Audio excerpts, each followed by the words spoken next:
Welcome to the Twilight Forest. Now this is a really cool mod that I've been wanting to review for a long time. Because it is just getting bigger every time it updates. It's updated very frequently. The modder is very professional. And it just gets more mythical every time he updates. So it's a really exciting mod, probably one of the best out there. But jumping right in with no more talking. Well, there's going to be a lot of talking, but no more babbling, at least, I hope. Maybe. There will be some babbling, but I'll try not to. How you make the portal. You're going to make a 2x2 square, then add 2 buckets of water so it is full of water and there is no flowing water. Then you'll want to add like foresty items like ferns or flowers or mushrooms or even long grass and just circle it around like that. There is no particular pattern. And then once you've got all that, make sure there is a open place above the portal, and then throw a diamond in with a Q key, like drop it like that, and drop it right into the portal. And then lightning will strike the portal, and it will become a portal to the Twilight Forest. And of course you'll have to do this in the overworld. So that's how you get to the Twilight Forest, and once you arrive, you'll be seeing that it's really cool, and there are a lot of different kinds of trees and enemies and other things like that to explore. So without further ado, let's go over them. First of all, I'm going to start out over here. And we have got some nice mobs to go over. There are a lot of mobs in this mod. It's surprising how many mobs he's actually added, probably because the mod has been around for a while.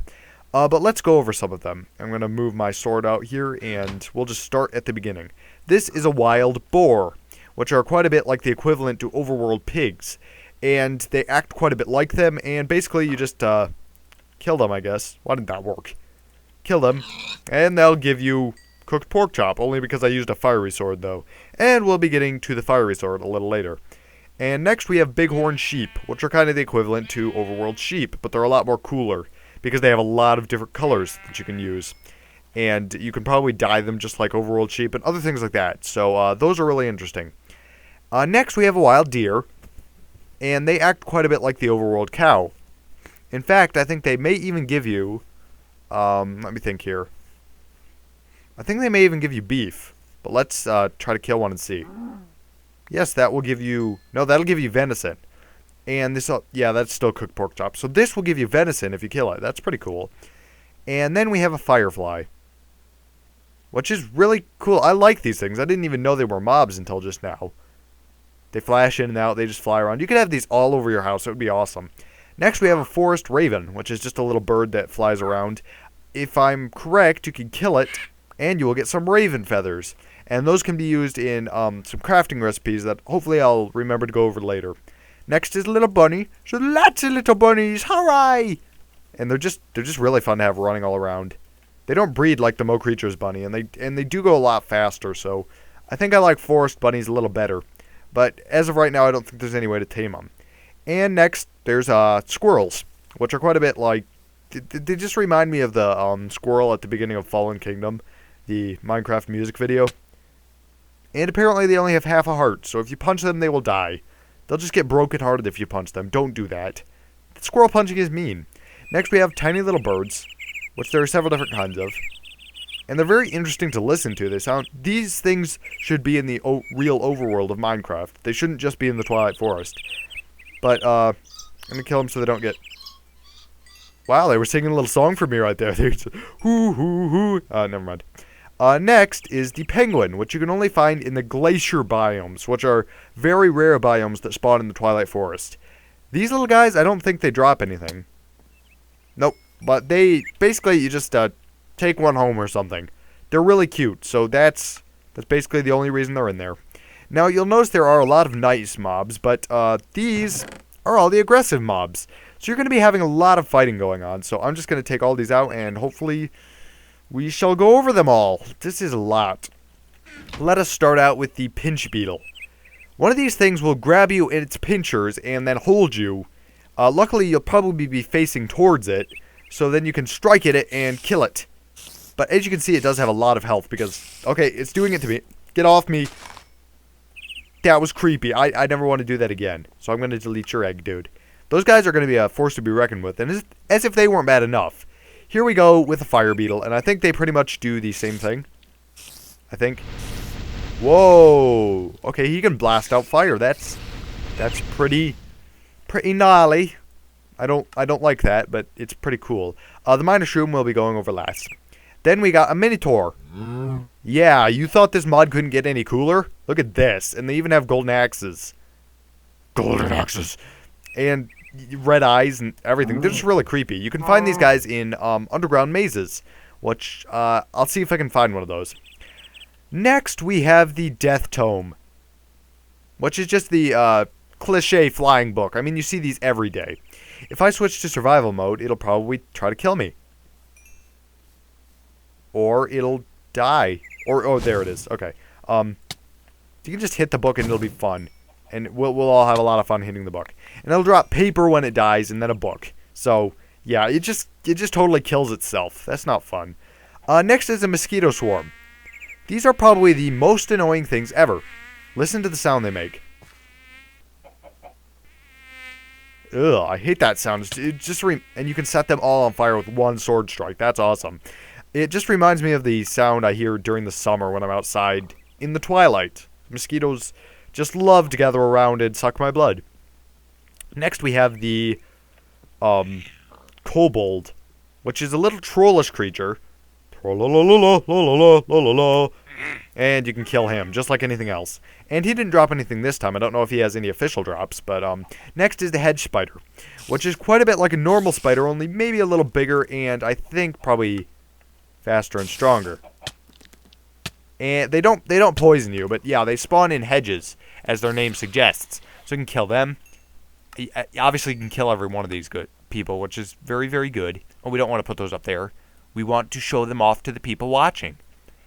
And next we will go over I did not quite want to go over you yet. You are a Carminate Ghastling, and you are very strong. You guys, why am I talking to it? That's kind of weird. These guys spawn in like towers that I will go over a little later. Next we have the Twilight Wraith, and don't get away. I gotta kill you. All right, please don't go away. That's inconsiderate. Okay, that was a Carminate Ghast Guard. This is a Carminate Ghastling. These are the guys I was thinking of. These are a lot smaller and a lot easier to deal with. They also seem to be giving off redstone particles. So, but I don't think they have anything to do with redstone. So those guys will also guard in another tower that I will be showing you. These are Carminate Golems, which I really hate. They look like robots, and they will throw you. I almost died. I almost died from being on that in just 1 second. I mean, come on. These guys are insanely strong. So you're going to have to watch out for these guys. I hate them. I hate them with a passion. Next, we have Slime Beetle. Interesting. Enough said. Can we... Okay, he's going to slime me, and he's pretty strong, too. So these guys apparently will... Don't run away from me. I'm your father. No, I'm not your father. Well, they kind of have spider sounds, but I guess that's okay since they kind of fit. I don't really like it when mods have sounds borrowed from other mobs. But I guess in this case, it's okay. I'm not mad at him because he's doing such an awesome job with the models. Next is the King Spider. Anyone with arachnophobia better turn away now because... Yeah. And they will always have a skeleton druid riding them, which makes them quite a force to be dealt with when you meet them in the dark forest biome. And maybe I will find one of those, maybe I won't, because there are a lot of forest biomes. Next is the Mist Wolf. And I have not seen one of these guys before, but they look extremely creepy. So if you ever get one of these chasing you down, just fall down and play dead. It's the smart thing to do. I didn't make it up. Somebody else did. So you can blame them if you die. Okay, let's get on to the last little wave of mobs here. We just enough space in our inventory. Next we have a Hostile Wolf, which is just the cliche Hostile Wolf. They look so small now from the overworld, but they spawn mad at you, so they're just not having a good day. Skeleton Druids spawn in houses, and they have golden hose here that can shoot little thingamajigs at you, and they also turn stuff into grass, if I remember correctly. I'm not sure. This is a Carminate Broodling. I think they're little, tiny little spies that are very, very annoying. They just they spawn in packs, and then they come down and they totally like poison you and just take you down. Here is a... This is what I was thinking of. This is a red cap. These guys are little, let's see, what would I call them? I guess, red caps. They're just little red caps, dwarfish people, I guess. And if you kill them, they'll make funny noises. And they will also drop a few things, such as coal, ironwood boots, and ironwood picks. And we'll get to the ironwood in just a minute, too. So, oops, I deleted the mining shroom. I'll get him back. Red cap sapper. Okay, that's the guy we just went over. They're called sappers now. That's weird. And broodlings, as I saw before. Don't you get away. Come back here. I gotta kill all these people. Oh, apparently we're going the other way with the hostile mobs. Oh, great. All right. I guess I'll just have to find them myself again. That won't be very nice. Let's see. What did we miss? We kind of missed a... We kind of missed a maze slime. And... Tower borer, I guess. We kind of missed these two. So, these maze slimes will chase you down. And hurt you. Big surprise there. So you want to kill them, just like I'm about to do. Die. Then, and they'll spawn more little things of themselves, just like normal things do. I hate it when normal things do that. I gotta be careful not to hit the chest. That would be catastrophic. Next and last is the... one of these. He's doing some kind of dance. It's some kind of popular internet dance. He's like doing the Harlem Shake or something. I don't know. It's weird. Why did all my inventory just get switched up there? I don't even know. Anyway, you can die. And that is all for the hostile mobs, except for the bosses, which we'll be getting to very quickly. Next, I want to go over some of the items in the Twilight Forest, which can get very, very interesting. He really, really has a imaginative mind when it comes to items. Let's just take out quite a few here, and we'll go over them. First of all, you have the ore magnet, which you can use to suck things. Blah, blah, blah. Maybe it doesn't work. I don't know. I think you have to use it on an ore. Okay, that's just noises. Just noises. I hear voices in my head, you guys. Anyway, these... You'll probably have to use them on ore. Oh, wow, what do you know? Okay. Apparently you can use it that way, and it'll spawn a vein of ore, so that's pretty cool. Next is the crumble horn. Whoa. It's crumbling things, and I don't know what it's crumbling. There are a lot of sheep. So apparently this crumbles things. And this has to do with the quest ram, which is a very secret part of the Twilight Forest. I'll have to let you figure that out for yourself. Next we have got the peacock feather fan, which you can only find in chests of certain castles. If you right-click on the ground with it, when you're in survival, hopefully. Oh, you can blow things away too. Go away, little boar. We'll all love you later. Oh, snap. That almost killed me. That was not good. Alright, lag out my game. I don't even care. I'm going to put you away. That could be really useful for jumping up to high places or blowing things away for no apparent reason. Next of all, we have the Charm of Life. The Charm of Life, there are two versions of it. The Charm of Life 1 and the Charm of Life 2. One of them, the Charm of Life 1, of course, when you are about to die and you receive a fatal blow, it will restore your health by 4 hearts and give you regeneration for 10 seconds. And then it will destroy itself. So if you have one of these in your inventory and you're about to die, then it will sacrifice itself to save you, which is pretty cool. As you can imagine, the Charm of Life 2 does pretty much the same thing. It does the same thing, only it restores your health fully, and it gives you regeneration and resistance, both for 30 seconds, I believe. So these ones are pretty rare. I think you can find them in dungeon chests or get them by combining a certain number of Charm of Life's one. And not the uncrafting table, the Charm of Keeping works in just about the same way. The Charm of Keeping 1, if you die with it, you will keep the item you were selected on and your whole armor set. And the Charm of Keeping 2, if you die with that, you will keep your whole hotbar, which is all 9 or 10 items down here, and all your armor. So you'll keep all these. And if you die with the Charm of Keeping 3, you will keep everything. But, of course, you will sacrifice the Charms of Keeping in the dying process. So next we have the uncrafting table, the tower key, the borer essence, the transformation powder, the moonworm cream, and carbonate. So let's start off with the uncrafting table. The uncrafting table works in a way that probably most of you can imagine. If I take something like a diamond hoe, which is very, very useless, and then I put it in here, if it's at full HP, I can get whatever I want out of it. So I can just click here, and then I will get everything. But to make it fair, if it is half health diamond hoe, like say I do several things with it, on survival of course, and then it starts to wear down in the HP a little bit, I just put it in here. I cannot get one of the diamonds back. I can only get like one of them. So that's kind of too bad, but it's very fair. I mean, you wouldn't want anybody to cheat. Now, tower keys we might be going over a little later. You get them in bigger towers, and they're used to unlock doors, which is pretty cool. Now, borer essence is used to also craft things that we'll be talking about later, I suppose. And so is carbonate. Transformation powder is used. You can sprinkle it on any mob in the Twilight Forest or in the overworld. And depending on which kind of mob, please shut off the rain. Toggle down, foul. Have to say that in a hillbilly accent. It's the only way it'll work. Only hillbillies can control rain. Chicken. If you do this, whoa, it'll turn into a penguin, bro. So all you need to do is get one of these in a cave chest. I think they spawn in Twilight caves. Then you need to bring a chicken into your house, and then you go. And then you go. Oh, I love this. I'm having too much fun. What have I done? Come back to me. All right. Let's try this. Not gonna work. All right. He doesn't want to be.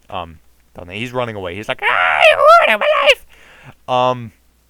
Let's see. What else did we have to go over? I completely lost my train of thought. This is a moonworm queen, and they're little worms you can place on the ground, and they'll light things up. Hooray. Next we have. I guess that's pretty much it for the items. So that's good. And now we have some other. But I guess these are special scepters and items that you can find in the Twilight Forest. This Minotaur axe you get by killing the Mino Shroom, which is not an official boss for some odd reason. I keep getting voice cracks here.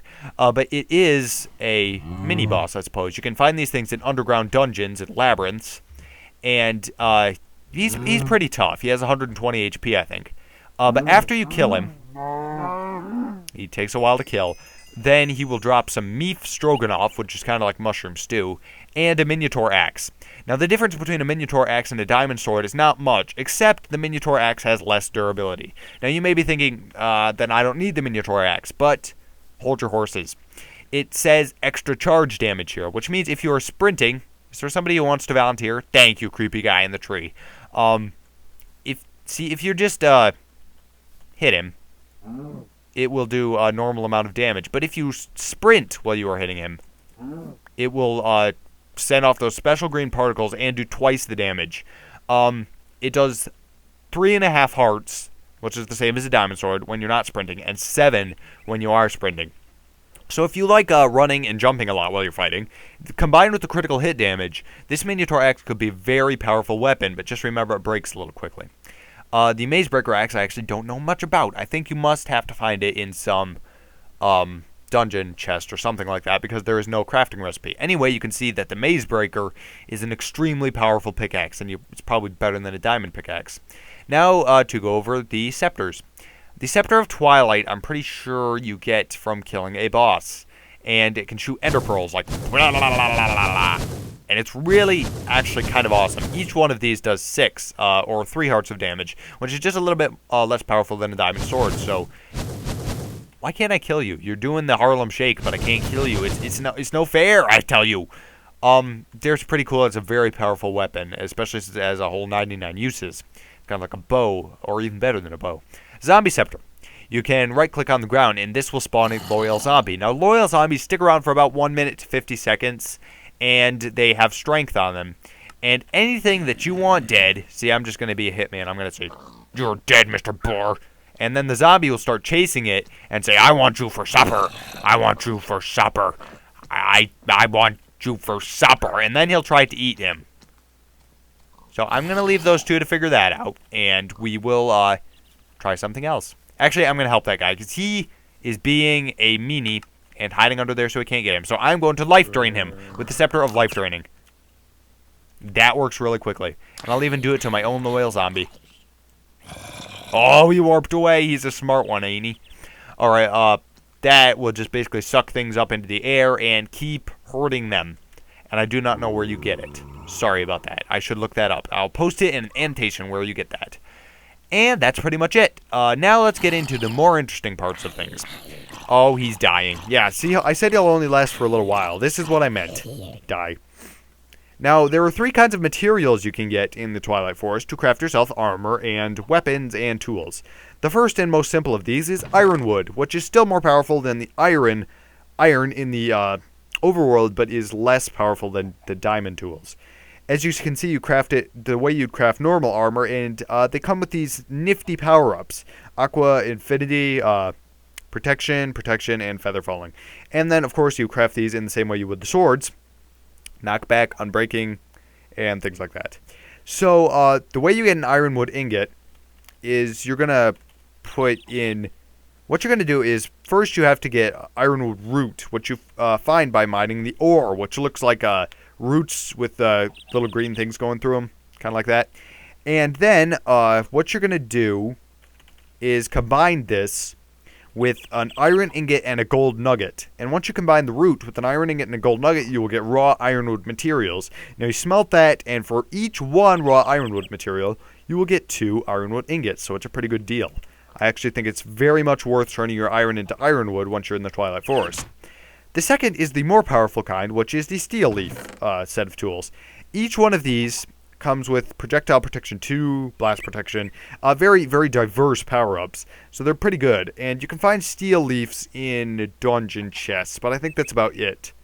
Maybe you can find them in the Twilight Forest overworld, I'm not sure. But anyway, the very good thing about these is that if you craft a sword, you will get looting on it.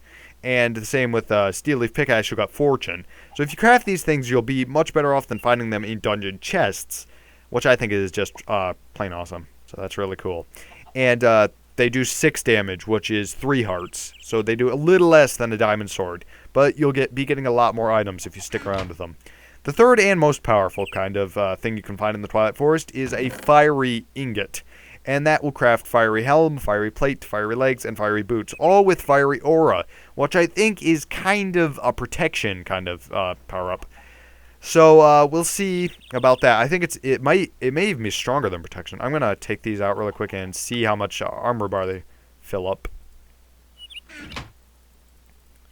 So that is just as strong as diamond armor. Look, whoa, that is actually quite a bit stronger than diamond armor.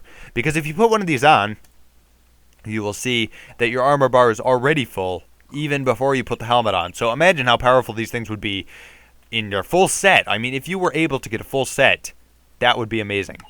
But the only way to get that is to get fiery blood. And then I should go to recipe mode here because my memory is leaving me. You have to put it together with an iron ingot to get a fiery ingot. So it does cost a little bit of iron, but that should be no problem considering how awesome this stuff is. Then you're probably asking, Flash, how in the world do you get fiery blood? Well, let's move on to the bosses. We might as well. First of all, I'm going to take up my little map here. We have the Twilight Leash. Now, these things are extremely strong, and they're really awesome, too. If I take out my magic map here, it will guide me to the nearest Twilight Leash, as you can see by the icon there. And it will guide me to its special super duper, epic, awesome, just plain awesome sauce tower. That's their actual name.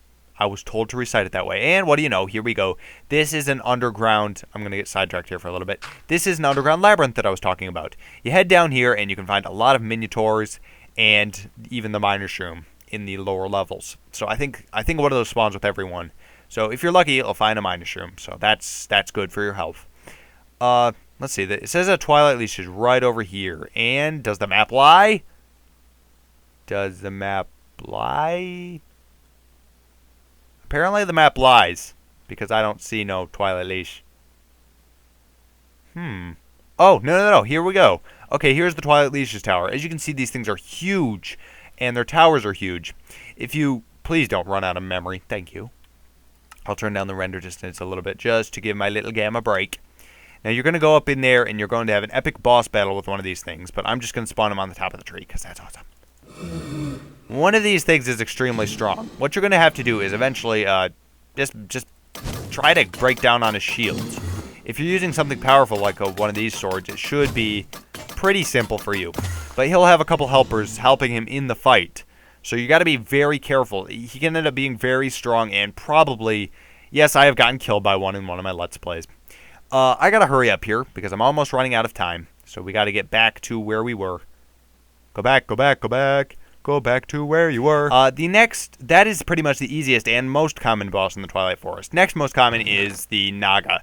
So one of these things you can find in a big Naga courtyard, and I'm going to go a little far away to spawn it. And if you spawn it, you will just be overwhelmed by its epicness. This thing is a giant snake that runs around, and you try to defeat its body parts. And the more hits you land on its body parts, the more angry it will get, and the faster it will come and try to destroy you. So I'm taking this guy down really fast because I have a sharpness 10 sword, and it's the fiery aura sword, the most powerful kind. So you're gonna have a lot more trouble with that. And of course, he drops a Naga trophy, which you can put on your wall, and Naga scales, which you can use to craft yourself some Naga armor. Although apparently boots and a helmet do not work with the Naga stuff. So he'll be pretty interesting to fight. The next kind of boss here is the Hydra, which is really cool, I think. That's how you get fiery blood, if you kill one of these Hydras. So I'm going to take him way over here. And this is probably the most epic mob I have ever seen in Minecraft to date. As you can see, you can spawn one of these things, and its heads will just totally pop out of nowhere. And it'll be all like, I'm mad at you. And then you can start hacking away at its heads. But if you destroy a head and you are very... I guess it's not aggroed on me, that's why. Okay. Apparently it's glitching out just a little bit here. If you cut off one of its heads and you feel... See, it'll breathe fire at you. How cool is that? How cool is that? That is what I call pretty cool. That's just awesome. So if you hack off one of its heads, that's what you're supposed to do. But too bad for you, every time, just like in mythology, when you hack off a Hydra's head, 2 more grow back. So you're going to have an insanely hard time beating this thing. I'm going to leave you to do that, though, because that's too hard for me. Goodbye, Mr. Hydra. Whoa, he's trying to fry me from the back. Hey, calm down. That's not nice. He's like Godzilla. He's like, I am totally Godzilla. Bye, Godzilla.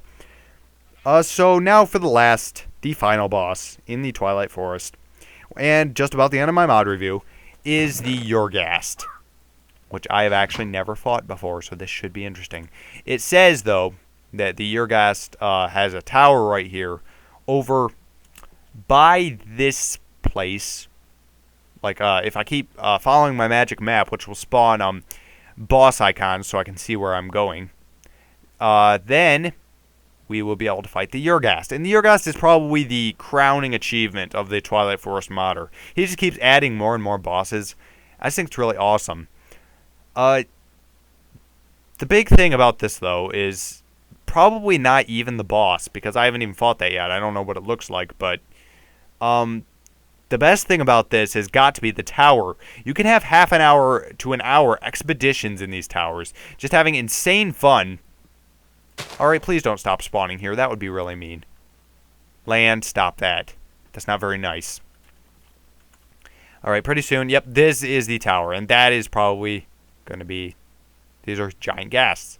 These towers are so huge that you will spend forever going through them and trying to get to the top and solving all the mysteries. There is some insane loot in these things. Of course, this is where you're going to find all the charms and even some... enchanted books and just really, really awesome stuff. And as you can see, we're going up to levels of 200. This tower just goes beyond all belief. There is nothing in Minecraft as cool as this. And then this. But I think I'm going to leave you to figure that out yourself. So I hope you have fun adventures here. And now, I guess I should be falling into the void, signing off. Because this mod review has been going on for such a long time. But as you can see, there are many, many cool things. There are even more things that I didn't go over, such as hedge mazes that spawn in the world, and other awesome things like that. So if you want to download the mod, link is in the description. Thank you guys for watching. This has been really interesting to do this mod, and I'm looking forward to playing it a lot more. And please go give the modder your support. This is probably one of the best mods I've ever even seen. Of course, my allegiance is with Mo Creatures. I can't deny that, but this has got to be second. and lightning is going on. So I hope you guys have a lot of fun in the Twilight Forest. Please leave a like and subscribe if you enjoyed the mod review, and I will see you guys next time. See you guys then. Bye.